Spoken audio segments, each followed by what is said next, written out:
Oi, gente, eu sou a Evelyn, falando diretamente de Piracicaba, onde o calor está insuportável. E para aguentar esse mormaço de 34 graus, só uma aguinha gelada. Eu tava aqui com a minha garrafinha de água, refletindo em como a água é indispensável para nossa vida. Parece coisa clichê, mas é algo que não damos a devida importância. A gente tá tão acostumado com a água no nosso dia a dia que não paramos para pensar o que seríamos sem ela. Você já parou para pensar nisso? Por que precisamos de água? O que seria do planeta sem água? O que seria de nós sem água?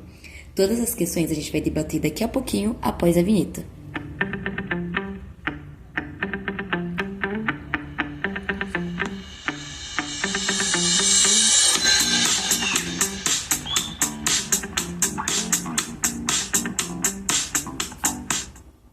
Bom, vamos começar pelo básico. De onde a água veio? Tudo indica que a água veio através de desgasificações do planeta. Mas, Evelyn, que é isso? Nunca ouvi falar sobre isso. Bom, a Terra passou por várias etapas de resfriamento e aquecimento, certo? E em um período de resfriamento da Terra, houve uma condensação de vapor que se materializou em forma de chuva. E com isso foi depositada, água no caso, né, nas partes mais baixas, surgindo assim os oceanos que a gente está acostumado. Mas apesar da abundância de água existente no nosso planeta, a grande maioria se encontra nos oceanos como água salgada ou congelada nas geleiras.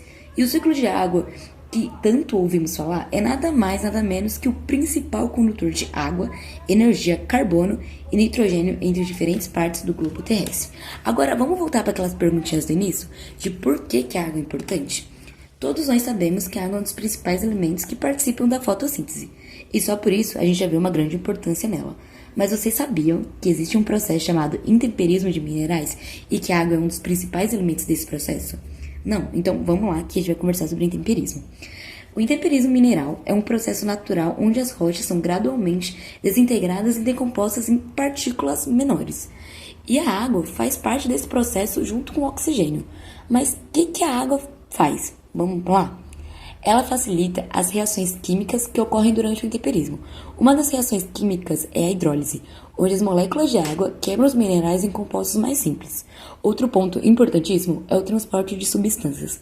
A água pode dissolver minerais e carregar produtos resultantes no intemperismo para outras áreas, e isso pode resultar em formações de solos locais distantes das rochas originais. Outra coisa que é importante vocês saberem é o congelamento e descongelamento. O que é isso? A água pode penetrar nas fissuras das rochas, certo? E expandir quando congela, exercendo uma pressão que contribui para as integrações da rocha.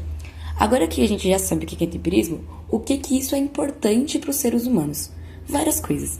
Uma delas é a formação de solo. O intemperismo é o principal processo responsável pela formação de solo, o que é importantíssimo para a nossa agricultura e crescimento de plantas, fornecendo nutrientes necessários para a vida vegetal e, consequentemente, para a nossa alimentação. Então já sabe, sem intemperismo não temos comida. Outra coisa que o intemperismo nos proporciona é a modelagem de relevo, que contribui para a formação de paisagem. Sabe aquelas montanhas que a gente vê durante a viagem, vales, planície? A gente não veria isso, não teria esse privilégio de, como eu posso dizer, admirar, né, as paisagens sem o intemperismo, porque não teria o modelo de relevo. Outra coisinha que a água é essencial para o nosso meio de vida é sobre a temperatura. A água, ela é uma das principais formas de controle de temperatura corporais.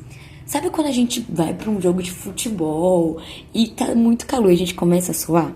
Então, por mais que a gente ache nojentinho, esse suor é que ajuda a nossa temperatura a ficar no ponto certo, digamos assim. Quando a gente sua, a água presente na superfície da pele evapora, o que retira o calor do nosso corpo. E esse processo ajuda a resfriar o corpo e manter uma temperatura interna estável. Outra coisa que a água ajuda é no transporte do calor. A água é um excelente condutor de calor. Ela pode absorver e distribuir o calor pelo corpo, ajudando a retirar o excesso de calor de áreas mais quentes para áreas mais frias. Outra coisa é a termorregulação interna. A água é um componente crucial do sangue e de outros fluidos corporais. Esses fluidos ajudam a regular a temperatura interna do corpo, transportar o calor dos órgãos centrais para a superfície da pele, onde pode ser dissipado.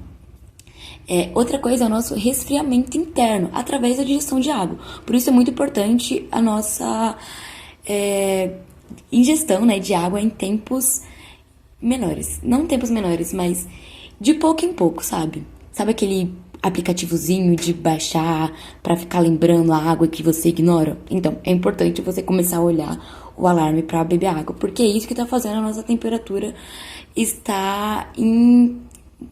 Como posso dizer?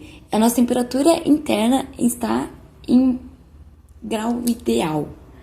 Enfim, gente, eu espero que tenha feito vocês refletir. E não se esqueçam de beber água, porque, como diz o nosso grande pensador contemporâneo Bola de Fogo, o calor tá de matar. Até a próxima!